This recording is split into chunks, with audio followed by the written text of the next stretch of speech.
শেষচৈত্রের ঘ্রাণ। লেখিকা নূরজাহান আক্তার আলো। পর্ব ২। তখন দুপুর ১টা বেজে ৪৮ মিনিট। এ সময় চৌধুরী নিবাসের কর্তারা বাসায় থাকে না বললেই চলে। অফিস থেকে বাসায় ফিরে লাঞ্চ সারা সম্ভব হয়ে ওঠে না। ব্যস্ততা থাকে, কখনো মিটিং থাকে, হিসাব নিকাশের ব্যাপার থাকে। মোদ্দা কথা সময়ের সঙ্গে পেয়ে ওঠা মুশকিল হয়ে দাঁড়ায়। কিন্তু সারাফাত ও সারফন চৌধুরীর ছোট ভাই শাহাদাত চৌধুরী ছুটিতে এলে ৩ ভাই একসঙ্গে খেতে বসে। তখন যত ব্যস্ততাই থাকুক, ৩ বেলা একসঙ্গে এক টেবিলে খেতে ঠিকই সময় বের করে নেন তারা। তখন ভাইয়ের থেকে কাজকে গুরুত্ব বেশি দেন তারা। কারণ শাহাদাত চৌধুরীর বাড়ির বাইরে থাকেন, দিনের পর দিন মাসের পর মাস একা একা খান, পরিবারকে কাছে পান না, সময় দিতে পারেন না। ওনার নিশ্চয় পরিবারের সবার সঙ্গে সময় কাটাতে খুব ইচ্ছে করে, গল্পের পসরা খুলে খাওয়ার পর্ব সরাতে ইচ্ছে করে। তাছাড়া এক টেবিলে খেতে বসলে কত কথা হয়, কত মজা হয়, রাগ অভিমান দুষ্টুমি খুনসুটি সবই হয়। আর এগুলো বন্ধনে আরও দৃঢ় করে সম্পর্ক মজবুত করে। ছোট ভাইয়ের দিকটা মাথায় রেখে সারফান চৌধুরীর আদেশে যে কয়টা দিন উনি বাড়িতে থাকেন, সবাই খাওয়ার সময় ঠিক সময়ে পৌঁছে আসেন। নিয়ম অনুযায়ী আজও সবাই একে একে খাওয়ার টেবিলে এসে হাজির, অথচ সবার মধ্যে শীতল অনুপস্থিত। তার কথা জিজ্ঞেস করায় সকলের মুখ চাওয়াচাই করল। কেউ জানে না তার কথা। সকালের পর তাকে নিচে দেখা যায়নি, রুম থেকেও বের হয়নি, এমনকি সকালেও খায়নি। এ কথা শুনে সারাফাত চৌধুরী নিজেই রেগে গেলেন। অভিমানী মেয়েটা রাগ ভাঙাতে হবে, উনি না গেলে তাকে কেউ আনতে পারবে না, এ কথা আরও অজানা নয়। বাবাকে যেতে দেখলে শুদ্ধ বিরক্ত হয়ে তাকান।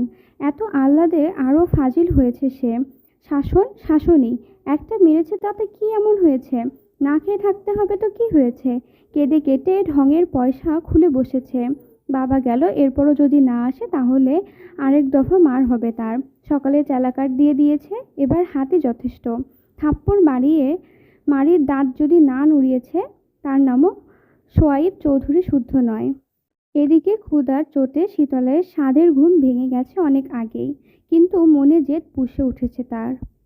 খেতেও যাচ্ছে না, খালি এপাশ ওপাশ করে সময় কাটাচ্ছে।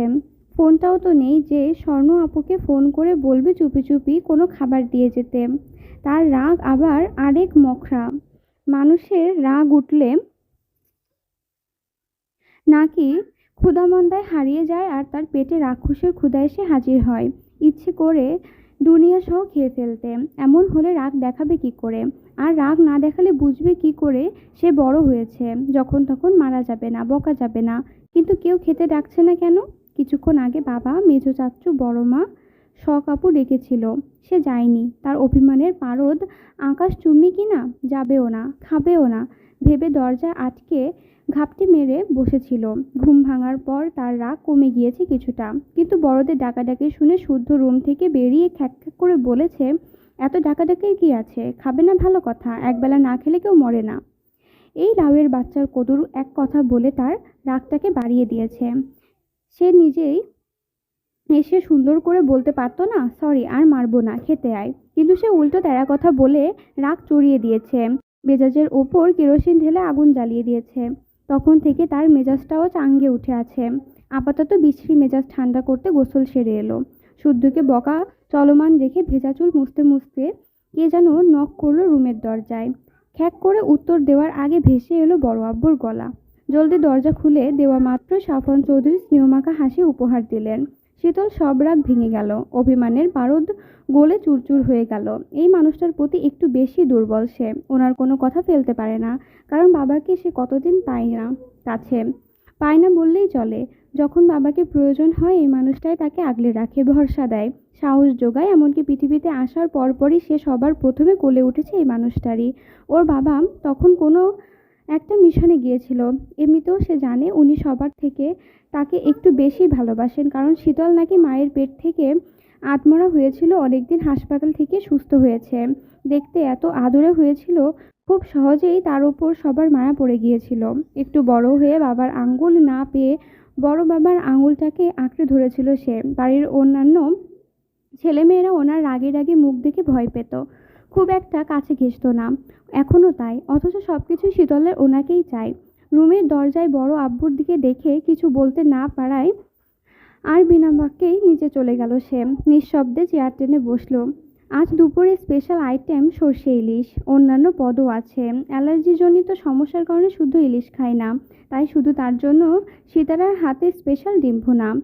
শীতলও জানে ডিম ভুনা শুদ্ধের জন্য, তবুও সে ভাত নিয়ে ডিমটাই হাতে আগে পাতে তুলে নিল। কেউ যেন ফেরত দেওয়ার কথা বলতে না পারে, তাই ডিমটাই আগে মুখে পড়ে দিল। বলা বাহুল্য, সে এভাবে মনের রাগ মেটালো। মেয়েটা ছেলে মানুষে দেখে সিমিন এবার বিরক্ত হয়ে গেল। এ কি, ওই তুই শুদ্ধ ডিম খেলি কেন? এটা শুদ্ধ পায়ের ডিম। উনি আবার কবে থেকে ডিম পাড়তে শুরু করলেন? আমি তো মুরগির ডিম খেলাম। এ কথা বলে সে সরাসরি শুদ্ধর দিকে তাকালো। তারপর জিজ্ঞেস করলো, শুদ্ধ ভাই, আপনি? শুদ্ধ ভাই, এটা কি আপনার ডিম? শুদ্ধ একেবারে নিশ্চুপ। বড়রাও শুনে না শোনার ভান করে খেতে ব্যস্ত। তবে স্বর্ণ আর শখ একে অপরের মুখ চাচাই করলো। মার খেয়েও দুষ্টামি কমে না এই পাজি মেয়ের। এখন যদি শুদ্ধ ভাই ওকে চটাস করে চড় দিয়ে বসে তখন কি হবে? দুটো মার খেয়ে তো সকালে থেকে বিছানাগত হয়ে পড়েছিল, আর একটা জ্বর খেলে দুই চোখ থেকে সর্ষে ফুল ঝরে পড়বে। তাছাড়া কেউ যদি বারবার যেচে নিজের পায়ে কুড়াল মারতে যায় তাহলে আর কি করার আছে? এদিকে শীতলের কথা শুনে সাফওয়ান চৌধুরী মুচকি হাসলেন, তবে হাসিটুকু ঠোঁটের কোণে অদৃশ্য হয়ে গেল। কথায় বলে, হাতির গায়ে শক্তি বেশি হলেও পিঁপড়েও কামড় দেওয়া ছাড়ে না। সেও মরার আগ পর্যন্ত দাঁত বসিয়ে কামড়ে ধরতে থাকে, যেন বিপক্ষ দল বোঝে সে হেরে যাওয়ার পাত্র নয়। হার মানে ভিতুরাম। শুদ্ধ আপন মনে খেতে ব্যস্ত। অল্প অল্প ভাত মুখে দিয়ে সুন্দর করে খাচ্ছে। শীতলের কাণ্ড দেখেও নির্বাক, এমনকি তার কথার জবাবও দেওয়ার প্রয়োজন মনে করল না। কারণ পাগলা কত কিছুই না বলে, সবকিছু কি আর ধরতে আছে? বোধ বুদ্ধি থাকলে বলতো না নিশ্চয়। অথচ শীতল ডিমটা খেয়ে সর্ষে ইলিশ দিয়ে তৃপ্তি সহকারে ভাত খাচ্ছে। মাঝে মধ্যে আর চোখে শুদ্ধের দিকে তাকিয়ে মনে মনে চিৎকার করে বলছে, শুদ্ধ মায়ের খাওয়ান এত স্বাদকে। এদিকে বড় জায়ের ইশারায় সিমিন মেয়েকে আর কিছু বলল না, তবে গজগজ করে তাড়াতাড়ি ডিম ভেজে এনে শুদ্ধের প্লেটে তুলে দিল। আগামীকাল সাফাত চৌধুরী ও শেফিলি চৌধুরীর প্রয়াত বার্ষিকী।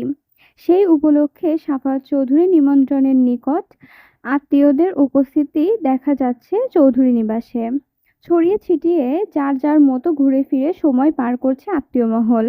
কেউ কাজে হাত লাগিয়েছে, কেউ বা সমালোচনায় ব্যস্ত। শতরূপা চৌধুরী এখনো আসেনি, তবে জানিয়েছেন কালকে সময় মতো চলে আসবেন। জটিল একটা কেসের দায়িত্ব ওনার ঘাড়ে, তাই আজ সময় করে আসতে উঠতে পারেননি। খাওয়া দাওয়ার অনুষ্ঠান যেহেতু কালকে অবশ্যই আসবেন। নিমন্ত্রিত মানুষদের আপ্যায়নের ত্রুটি না রাখায় চৌধুরী তিন কর্তায় একে একে দায়িত্ব পালন করে যাচ্ছেন এবং কাজে ভাগ করে ওনারা সেসব কাজেই ব্যস্ত। চৌধুরী নিবাসের বাগান এরিয়ে প্যান্ডেল তৈরি করার কাজ চলছে। সারি সারি চেয়ার পেতে সেখানে বসানো হবে আমন্ত্রিত মেহমানদের। রান্নার আয়োজন প্যান্ডেল থেকে একটু দূরে। আত্মীয় স্বজন, পাড়া প্রতিবেশী, চেনা জানা মানুষ সহ দুটো এতিমখানায় খাবার পাঠানোর ব্যবস্থা করা হবে। সব মিলিয়ে 1000 মানুষের খাবারের আয়োজন করা হয়েছে। তবে এটি প্রথম কাজ নয়। প্রতি বছর এই দিনটাতে এভাবে উদযাপন করা হয়। সাফওয়ান চৌধুরী এবং দোয়া চেয়ে নেন মৃত মা বাবার জন্য মানুষদের কাছে। ঘড়িতে এখন সকাল 10:30। শুদ্ধ আর সাফওয়ান চৌধুরী বাজারে কাজ সেরে কেবল বাসায় ফিরেছে। প্রচন্ড গরমে যান যায় যায় অবস্থা। পরনে টি-শার্টটি ভিজে জবজব করছে। আজ সকাল থেকে সূর্যটা যেন মাত্রাতিরিক্ত ক্ষেপে আছে। রাগের বহিঃপ্রকাশ হিসেবে গরমের তীব্রতা দুর্ভোগ হিসেবে উগরে দিচ্ছে জনজীবনে। এদিকে এত মেহমান, এত গল্প কথা, হাসাহাসি শব্দে মেজাজ যেন আপনা আপনি চিরচির হয়ে যাচ্ছে তার।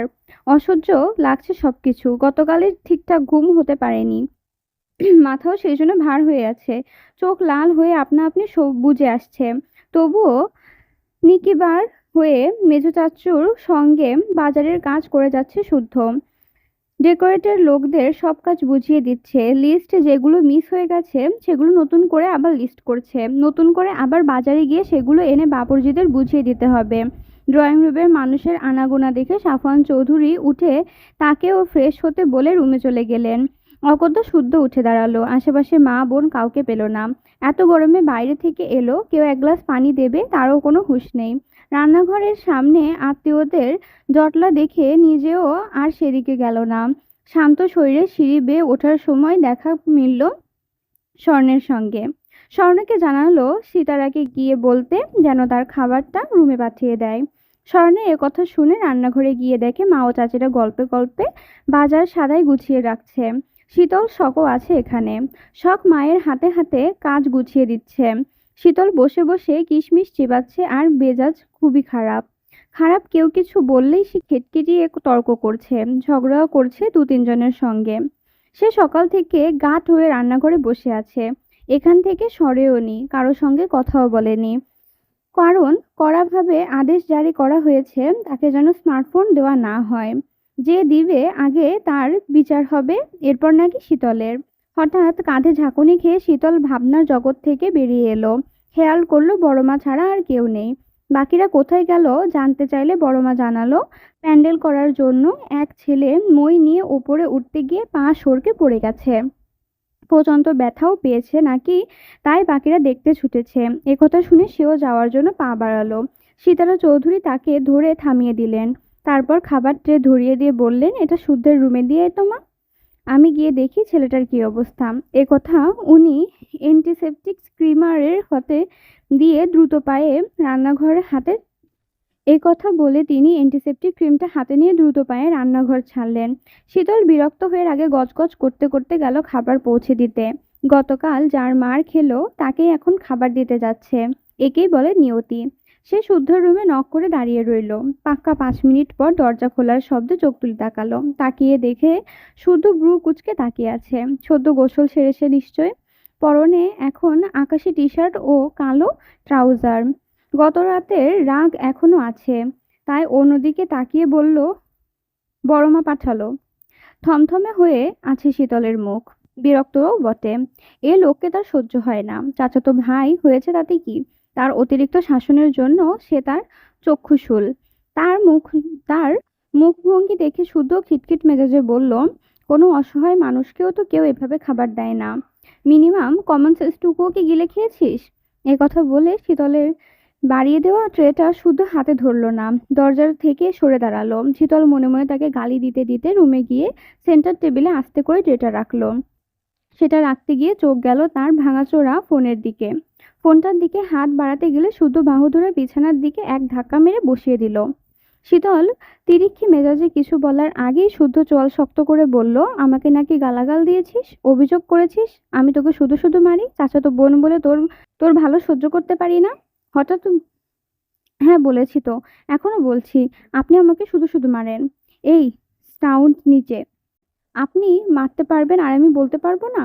আমি বলবো, 1000 বার বলবো, দেখি কি করেন। একথা শুনে শুদ্ধ শক্ত হাতে শীতলের 2 গাল চেপে ধরলো। ব্যথায় শীতল ছটফটিয়ে উঠল। সে রাগে হিসিয়ে বলল, 1000 বার বলবি? আচ্ছা বল। গুনে গুনে 1000 বার না বলতে পারলে এখনই তোকে দাফন করব। ছলছল চোখে সূর্যের হাত সরানোর আপ্রাণ চেষ্টা চালিয়ে যাচ্ছে শীতল। কিন্তু সে ব্যর্থ। সে বুঝতে পারছে না আবার শুধু রেগে যাওয়ার কারণ।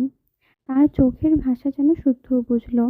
তবে রাগ সামলাতে না পেরে শীতলকে ছেড়ে দিয়ে সেন্টার টেবিলে সজোরে লাথি বসিয়ে চিৎকার করে বলল, ওই বাসটার বাজি ধরে তোকে বেড়ে তুলতে চেয়েছিল। তোর ছবি এআই দিয়ে এডিট করে চৌধুরীতে মান সম্মান ধুলোয় মিশাতে চেয়েছিল।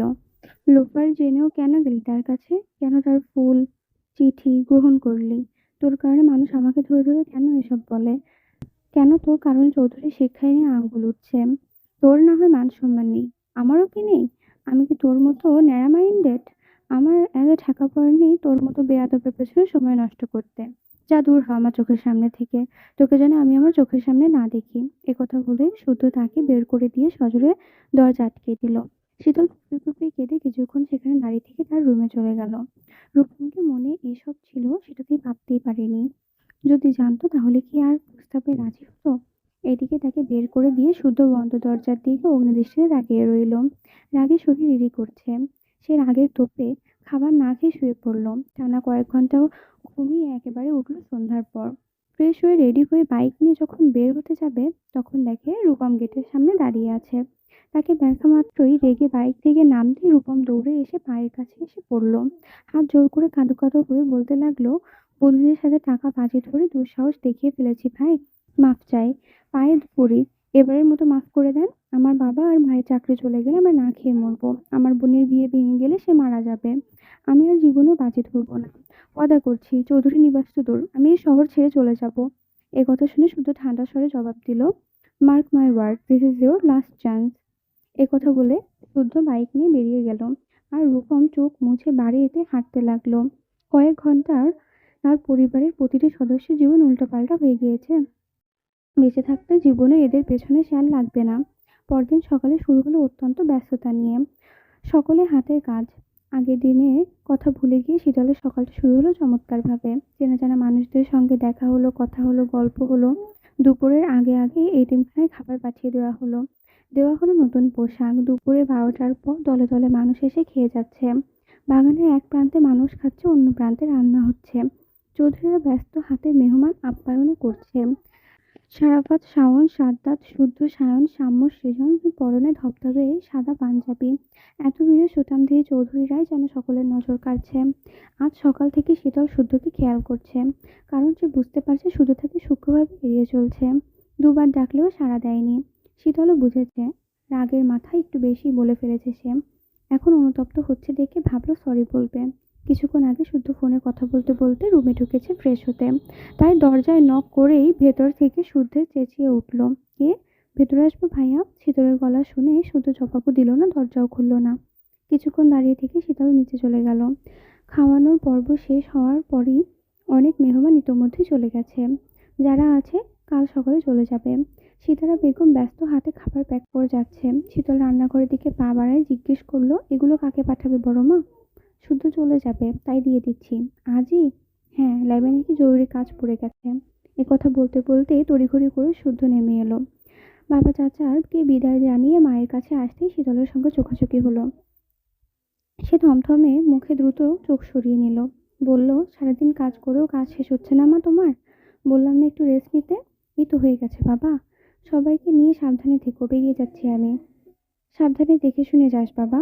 একথা বলে সীতারা চৌধুরী শুদ্ধের দিকে ব্যাগ আগিয়ে দিলেন। এসব দিতে নাম করেছিল শুদ্ধ। এসব দেখে শুদ্ধ বিরক্ত হয়ে গেল। ছেলের বিরক্তিমাখা মুখ দেখে সীতারা চৌধুরী তার মাথায় পিঠে স্নেহমাখা হাত বুলিয়ে দিলেন। এবারে তাড়াতাড়ি ফিরে আসিস। গেলে তো আর বাড়ি আসার মন থাকে না তোর। বেশি কিছু দিনই তো এই তিন পাগলের জন্য অল্প কিছু খাবার দিয়েছি। ওরা তো এলো না তাই। শুধু কথা বাড়ালো না। সময় দেখে ব্যাগ নিয়ে বাকি ভাই বোনদের উদ্দেশ্যে বলল, আমার রুমে গিফট বক্স আছে। যারা যারা আছে সবাই যেয়ে নিয়ে নিস। আমার কানে যেন কোনো অভিযোগ না আসে। একথা বলতেই ফোনে কল এলো। কানে ফোন ধরে কথা বলতে বলতে বাসা থেকে বেরিয়ে গেল সে। গিফটের কথা শুনে সাম্য, সেজন্য শীতল একে অপরের মুখ চাওয়াচাওয়ি করে ছুটে গেল তার রুমে। ওদের ছুটতে দেখে বড়রা সাবধান বললেও শুনল না। হুড়মুড় করে সিঁড়ি বেয়ে উঠে গেল শুদ্ধর রুমে। শুদ্ধর রুমে সেন্টার টেবিলের উপরে যার যার নামে গিফট রাখা। সৃজন, সাম্য, শখ, স্বর্ণ যার যার নামে গিফট তুলে নিল। শীতলের নামের কোনো গিফট নেই দেখে সবাই অবাক হলো। কোনো রকম ভাবে এবং এরকম ভুল শুদ্ধভাই করে না। তবে শীতলের কথা আর বাড়ালো না। শুধু মলিন হেসে রুমের দিকে হাঁটা ধরলো। এই যে মিস, শাহরিয়ান ভাই কি বাসায় আছে? হঠাৎ পেছন থেকে কারো কথা শুনে ঘুরে তাকালো শখ। লম্বা চওড়া শ্যামবর্ণের এক যুবক হাসি মুখে তাকিয়ে আছে তার দিকে। শাহরিয়ান ভাইয়ের বলাই বুঝতে পারল কথাটা তাকে জিজ্ঞেস করা হয়েছে। কারণ শায়রের নাম শাহরিয়ান। তবে এই ছেলেকে চেনে না। সে কখনো দেখেওনি মনে হয়। হবে হয়তো পার্টির কোনো লোক। কোনো প্রয়োজনে সায়নকে বাড়ি খুঁজতে এসেছে। লোকটার জবাবে আশায় মুখের দিকে তাকিয়ে আছে দেখে ছোট করে জবাব দিল, জি ভাইয়া বাসাতেই আছে। ডেকে দেওয়া যাবে? বলবেন আহনাফ এসেছে। সে স্মৃতিসূচক মাথা নেড়ে সে সম্মতিসূচক মাথা নেড়ে দ্রুত পায়ে দোতলার উপরে উঠে গেল। দরজা নক করলো। ঘুমে কাতর হয়ে থাকা হুঁশ নেই। এরপর বেশ কয়েকবার ডাকাডাকির পরে সায়ন চোখ খুলল। দরজার দিকে একবার তাকিয়ে ভেতরে ঢোকার অনুমতি দিল। শখ রুমে ঢুকতে ঢুকতে হাত ঘড়ির দিকে তাকিয়ে ব্যস্ত হবে বলল, ভাইয়া তুমি নিচে যাবে নাকি ওনাকে আসতে বলবো? কার কথা বলছিস? আহনাফ নামে একজন লোক তোমার সঙ্গে দেখা করতে এসেছে। বাগানে দাঁড়িয়ে আছে। তুমি বললে উপরে পাঠাবো। আচ্ছা পাঠিয়ে দে।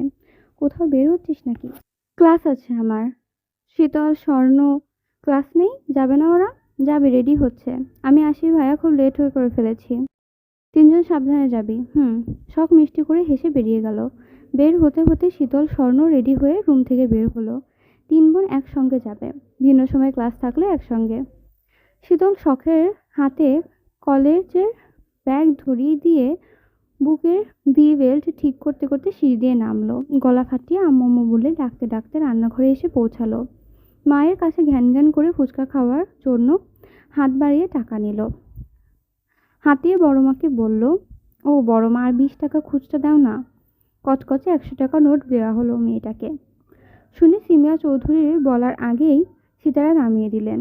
কিছুক্ষণ আগে ডিম এনে ভাঙতির টাকা থেকে 50 টাকার নোট বের করে তার হাতে ধরিয়ে দিলেন। সকাল চলে যাচ্ছে তো তাড়াতাড়ি যা। এই তোরা সাবধানে যাস কিন্তু। আচ্ছা। মায়ের বকুনি থেকে বাঁচতে শীতল টাকা নিয়ে ছুটে শখের পেছনে দৌড়ালো। দৌড়ে এসে ব্যাগ কাঁধে তুলে নিয়ে বেরিয়ে পড়লো তিনজন। তাড়াহুড়ো করে রিক্সা পাওয়া যায় না, আজ পাবে কিনা কে জানে। এদিকে লেট করলে সব দিকে এমনই হয়। আহনাব ছেলেটা এখনো বাগানের দিকেই তাকিয়ে আছে, দাঁড়িয়ে থাকতে আছে, ফোন দেখছে, কথা বলছে। তাদেরকে দেখে কান থেকে ফোনটা সরিয়ে ঘুরে দাঁড়ালো। শখও এক নজর তাকিয়ে দৃষ্টি সরিয়ে পা বাড়ালো পেছনের দিকে। শুনতে পেল সিতারা চৌধুরী তাকে ডেকে ভেতরে নিয়ে যাচ্ছে। শয়ন এতক্ষণে উঠে বিছানার হেডবোর্ডে হেলান দিয়ে বসেছে। সদ্য ঘুম থেকে ওঠায় চোখ ফুলে আছে। পার্টির ছেলেরা বাসায় আসা নিষেধ করা ভাবে। তখন দরজা খুলে সিতারার সঙ্গে থাকা ছেলেটাকে দেখা মাত্রই কুচকালো ভ্রু মসৃণ হলো। গম্ভীরভাবে তাপ সরে ঠোঁটে উঠল হাসি। মঞ্চে তাকে দেখে কিছু বলার আগেই শয়ন বলল, আহনাব তুই দেশে ফিরলি কবে? আগের গত সপ্তাহে। তারপর দিনকাল কেমন যাচ্ছে? আমাদের পেশায় সবসময় টুকটাক লেগেই থাকে। ছাড় এসব কথা, বাদ দে, তোর খবর বল। সায়নের কথা শুনে সে একটা কার্ড এগিয়ে দিয়ে জানালো তার বোনের বিয়ে, অর্থাৎ সায়নের ফ্রেন্ডের। আশরাতা অবশ্যই তাকে যেতে হবে। বোনের কার্ড বিলাতে দায়িত্ব তার ঘাড়ে এসে পড়েছে। সায়ন হেসে কার্ড তুলে নিল, নাম ধাম সবকিছুর খোঁজ নিল। তারপর ভিডিও কল করে আশরাতার সাথে কিছুক্ষণ ফাজলামি করলো। তখন সিতারা চৌধুরী চা নাস্তা দিয়ে গেল। তারা খেতে খেতে নানান ব্যাপারে গল্প করলো, হাসলো। আহনাব দেশ ছাড়ার আগে একবার দেখা করে যাবে বলে বিদায় নিল। বাড়ির মেয়েরা তাড়াহুড়ো করে বেরিয়ে গেলে সিতারার পাশ ঘেঁষে দাঁড়ালো। মেজো জায়ের এই অভ্যাসের কথা ভালো মতো জানে সিতারা। যখনই কিছু বলতে চায় তখন এভাবে ঘুরঘুর করে, বোকা বোকা হাসে। যতক্ষণ না নিজে থেকে কিছু জিজ্ঞেস করা হয় ততক্ষণ এভাবেই চোরকির মতো ঘুরতে থাকে। আজও তাকে পাশ ঘেঁষে দেখে সিতারা ব্যাপারটা বুঝে এঁটো প্লেটগুলো ধুতে ধুতে বলল, কি বলবি মেঝো, জরুরি কিছু? বড় ভাবি, বলছিলাম যে সায়নের একটা বিয়ে দিলে কেমন হয়? বয়স তো কম হলো না ছেলেটার, এমনও তো হতে পারে লজ্জায় কিছু বলে না। সিতারা জায়ের দিকে একবার তাকিয়ে প্লেট ধুয়ে সাজিয়ে রাখতে রাখতে ডিমগুলো ফ্রিজের দিকে গেল। হঠাৎ কথা, ভালো কোনো মেয়ের সন্ধান পেয়েছিস? না না, তেমন কিছু না। সায়ন শুধু দুজনেই প্রাপ্তবয়স্ক। আজকে বিয়ে দিলে কালই ঘর আলো করে নাতি নাতনি আসবে। কিন্তু যাদের জন্য মেয়ে দেখবো ওরাই গুরুত্ব দেয় না। আমি মা হয়ে কতবার বোঝাবো বলতো, ছেলের বিয়ে দিয়ে দাও, বউ এলে উড়নচণ্ডী ভাব যদি একটু কমে। সিতারা চৌধুরী দীর্ঘশ্বাস চেপে দুপুরের জন্য রান্নার সবজি বুয়াতে কাটতে দিয়ে জবাব দিল, এবার শুদ্ধ ফিরুক, দেখি ওকে দিয়ে সায়নের সঙ্গে কথা বলাবো। তোর বড় ভাই রেগে ওর সাথে কথা বলতে চায় না। পছন্দ টছন্দ থাকলেও তো বলে না। আমার কতদিন জিজ্ঞেস করেছি, দুজনেই মুখে কুলু পেটে থাকে। সায়ন ফাজলামো করে এড়িয়ে গেলেও শুদ্ধ কানেই তোলে না। বুঝি না বাপু, এরা কি চিরকুমার থাকার পণ করেছে নাকি? এর আগে একটা মেয়ে দেখলাম, আমাদের অফিসের স্টাফের শালি। কি যে সুন্দর মেয়েটা, সাজিয়ে গুছিয়ে রাখলে জ্যান্ত পুতুল জানো। সায়নকে ছবি দেখালাম, সায়ন বিয়েতে রাজি না দেখে শুদ্ধকে কত করে বললাম। সে ফোঁস করে বলল, প্রয়োজনে বিয়ে অনুভব করলে জানাবে, তখন আয়োজন শুরু করো। আপাতত এসব বলে মাথা খারাপ করো না। তা প্রয়োজন অনুভব করবে কবে? অন্য বাড়ির ছেলেরা দিকে গোপনা গজাতে গজাতে বিয়ের জন্য মুখে ফেনা তুলে বসে।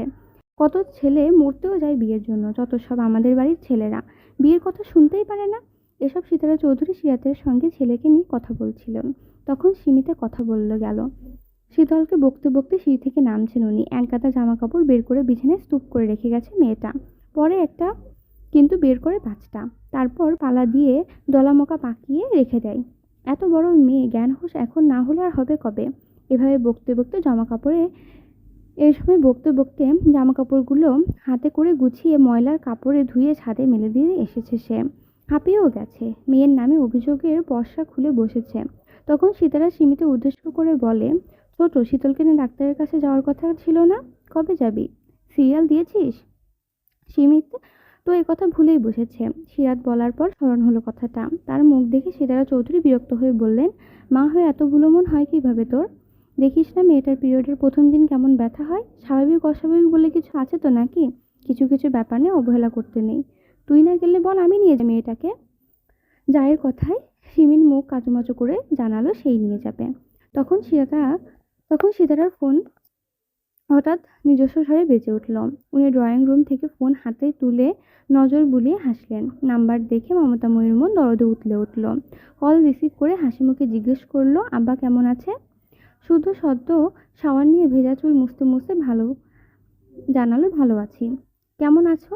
বাড়ির সবাই কেমন আছে? সবাই ভালো আছে। সকালে নাস্তা করছে বাবা? না, সারা রাত ল্যাবে ছিলাম, কেবল ফিরলাম। একটা কথা জানাতে কল করেছি। আর একটু পর 5 জন গেস্ট যাবে বাসায়। লাঞ্চ সারবে, তুমি সামলে নিও প্লিজ। ওরা পরিচিত নাকি অপরিচিত? বিদেশি সায়েন্টিস্ট, কিছু করার কাজে এসেছে, থাকবে আজকের দিন। ও আচ্ছা, তা তুমি আসবে না? তোমার বাসায় তোমার গেস্ট আসছে আর তুমি থাকবে না? আসছি। এয়ার টিকিট কনফার্ম করেছি, তারপরই তোমাকে জানালাম। সাবধানে চলে এসো তাহলে। মাও ছেলের কথা শেষ হলে কল কেটে যায়। সিতারা চৌধুরীর দুই যাকে গেস্টদের কথা বলতেই তারাও কাজে লেগে পড়ে। ভাগ ভাগ করে কাজ বেছে নিল। আপ্যায়নের যেন কোনো ত্রুটি না থাকে সেই ব্যবস্থাই করছে তারা। তবে কিছু জিনিসের প্রয়োজন তাই লিস্ট করে শাহাদাত চৌধুরীকে বাজারে পাঠালেন। এদিকে শীতল কলেজের গেটে নামতেই কিয়ারা ছুটে এলো।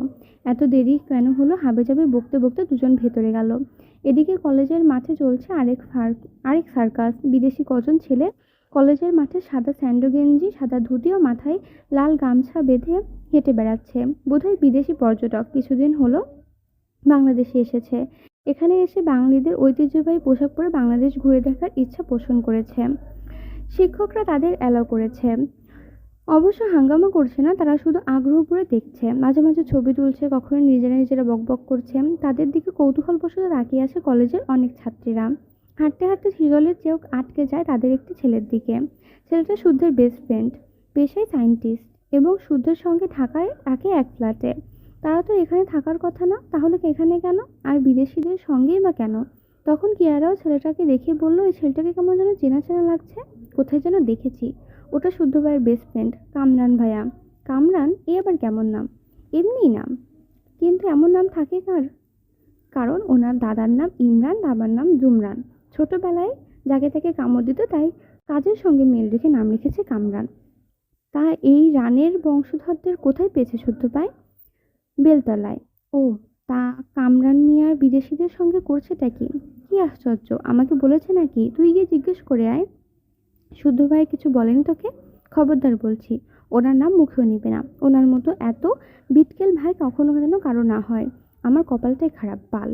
এভাবে বলিস না শীতল। শুদ্ধ ভাইয়ের মতো এত ভদ্র ড্যাশিং ছেলে হয় নাকি? তাও আবার সায়েন্টিস্ট। এই অবধি কি কি আবিষ্কার করেছে শুদ্ধ ভাই জানিস কিছু? ব্যাঙের ছাতার নিচে বছর বছর কিভাবে থাকা যায়, বাস করা যায়, সেই গবেষণা চালাচ্ছে উনি। রেগে যাচ্ছিস কেন? বল না একটু শুনি। কি বলবো? সে শুধু দেখতেই ড্যাশিং না, তার হাতের চালাকাঠের বাড়ি আরও ড্যাশিং। Sweet tasty. খাবি একবার? টেস্ট কর, ভালো লাগবে। ভাইয়ের আবার তোকে মেরেছে? শুধু মেরেছে, ফোনটাও জান কবজ করে গেছে। যাওয়ার সময় সবাইকে ওই উপহার দিয়ে দিয়েছে, আমাকে দেয়নি। লাগবে না তার উপহার। সায়ন ভাইকে বলেছে আমাকে শপিং করায় নিয়ে যাবে। এ কথা বলেও মুখ ভার করে ঘাসের দিকে তাকিয়ে রইল। শুদ্ধ এমন ব্যবহার কষ্ট পেয়েছে সে। শীতলের বেজায় মুখ দেখে কি আরও আর কিছু জিজ্ঞেসের সাহস পেল না। হঠাৎ শীতল কিয়ারার হাতে ফোনটা কেড়ে নিয়ে ফটাফট নাম্বার তুলে কাউকে কল দিল। তারপর পাশের মানুষটা কল তুলছে না, সেও হাল ছাড়ে না, একের পর এক কল দিয়েই যায়। 4বারের বেলায় কেউ কল তুলে গম গম সুরে বললে, Soviet speaking, who are you? শীতল নিশ্চুপ, কারো কথা না শুনে হ্যালো হ্যালো করে শেষমেশ কলই কেটে দিল ওপরের পাশের মানুষটি। তাতে শীতলের রাগের পারদ দ্বিগুণ বাড়ল। সে আবার কল করলো সেই নাম্বারে। কিয়ারা বসে বসে শীতলের কাণ্ড দেখছে। এবারও কল বেজে বেজে শেষ মুহূর্তে কল রিসিভ হতেই গলার স্বর পরিবর্তন করে ন্যাকা সুরে বলল, বিশুদ্ধ বলছেন? না, বিশুদ্ধ সাহেব ভালো হয়ে যান, ভালো করতে টাকা লাগে না। ব্যথা কমে গেছে? কিসের ব্যথা? ওই যে চালাকার দিয়ে দুঘার দিয়েছিলাম সেই ব্যথা। নিষেধ করেছিলাম না আমার সঙ্গে চালাকি করতে? শীতল মুখ লটকে তাকিয়ে থাকে কিয়ারার দিকে। ইস, মুখে ওড়না গুজে কথা বললে কি ভালো হতো। বুঝেই তো ফেললো। মুখ থেকে ওড়না বের করে সে কিছু বলার আগে শুদ্ধ কলে বলে উঠল, কলের কারণ আপনাকে একটু দরকার ছিল। কেন? শোকেসে সাজিয়ে রাখার জন্য। একথা বলে শীতল কল কেটে ফোনের দিকে তাকিয়ে মুখ ভেঙচি দিয়ে বলল, দিলাম খোঁচা, এবার মারের দেখি কেমন করে। একথা বলে শীতল সুন্দর করে হাসলো। এবার শান্তি লাগছে। সেও ঝুরঝুরে কাউকে খোঁচা মারে কথা বলতে কেমন লাগে। সে স্বস্তির নিঃশ্বাস ফেলে শুদ্ধর ফোন নাম্বার ডিলিট করে কিয়ারার ফোনে দিয়ে দিল। আজ একটু বেশি সাহস দেখিয়ে ফেলেছে, কারণ সে জানে শুদ্ধ এবার দেরি করে বাড়ি ফিরবে। বড় মাকে তা বলতে শুনেছে, দেরি করে এলে ভুলে যাবে আজকের কথা। একথা ভেবে একটু খোঁচালো আর কি। এখন শুদ্ধ খোঁচা খেয়ে দিন পার করুক।